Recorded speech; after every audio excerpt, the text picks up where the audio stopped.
Hello student, कैसे हैं आप सब लोग। आई होप आप सब लोग ठीक होंगे। आज हम क्लास 8 का पार्ट 3 है हमारा मध्य प्रदेश की संगीत विरासत। मध्य प्रदेश की संगीत विरासत के बारे में लेसन ही आइए सीखें। संगीत के प्रति रुझान, मध्य प्रदेश के संदर्भ में संगीत और संगीतज्ञों की जानकारी, सामासिक शब्दों का अभ्यास, संधि की पहचान और संधि से संबंधित कुछ शब्द। पाठ परिचय देख लेते हैं। पाठ परिचय के अंदर मध्य प्रदेश में भारतीय संस्कृति को अक्षुण्ण बनाए रखने पर का भागीरथ प्रयास किया गया है। संगीत भारतीय संस्कृति की आत्मा है। प्रस्तुत पाठ संगीत की साधना स्थली मध्य प्रदेश के जीवन राग का परिचय देता है और संगीत के क्षेत्र में विशेष योगदान को भी रेखांकित करता है। लेसन देखिए हमारा। चलिए स्टार्ट करते हैं कि स्वतंत्रता के रणभेरी से लेकर विकास की मधुर तान तक की यात्रा मध्य प्रदेश के गौरव और इतिहास की यात्रा है। यहाँ की मिट्टी, पत्थरों और हवाओं में विभव की सुगंध विद्यमान है।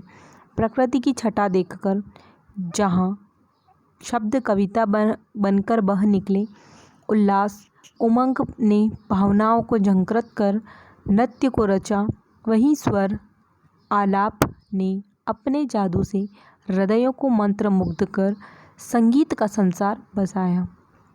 आराधना, साधना, प्रार्थना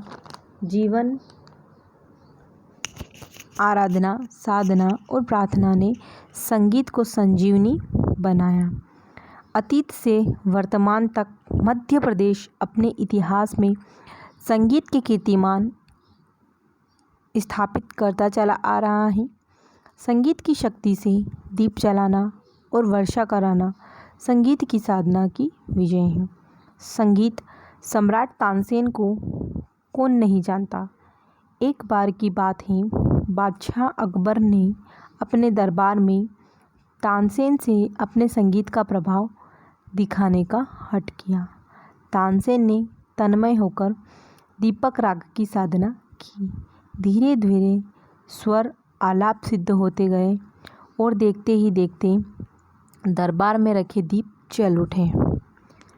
16वीं सदी के महानायक तानसेन का जन्म ग्वालियर के पास स्थित बेहट ग्राम में हुआ था।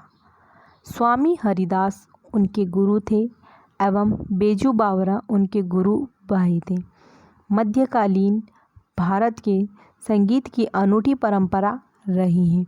यह परंपरा ग्वालियर घराने से प्रारंभ हुई।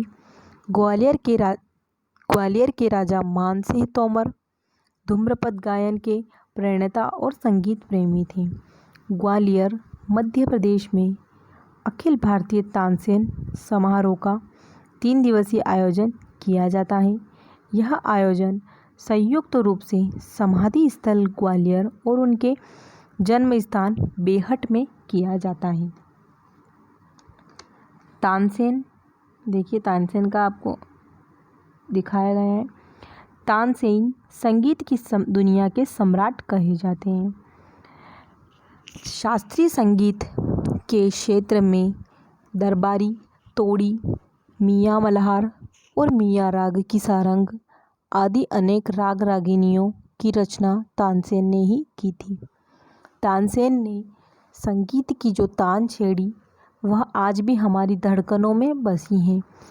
उनकी उपलब्धियां सृजन यश के रूप में आज भी जीवंत हैं। संगीत की महागंगा तानसेन के बेहट से ग्वालियर होती हुई मैहर को भी पावन करती रही है। मैहर की शारदा भवानी का पुण्य तीर्थ प्रख्यात सरोद वादक उस्ताद अलाउद्दीन खां को पाकर संगीत का तीर्थ हो गया। सरोद की खनक से उत्पन्न गीतों की सुरमय ध्वनियाँ आज भी उस्ताद की याद दिलाती हैं। विदेशों तक अपने संगीत की पताका मैहर बैंड के माध्यम से आज भी फहरा रही हैं। उनकी स्मृति में अलाउद्दीन खां संगीत अकादमी की स्थापना की गई। ऋषि मुनियों और साधकों की हजार वर्षों की तपस्या एवं परिश्रम का प्रतिफल है संगीत।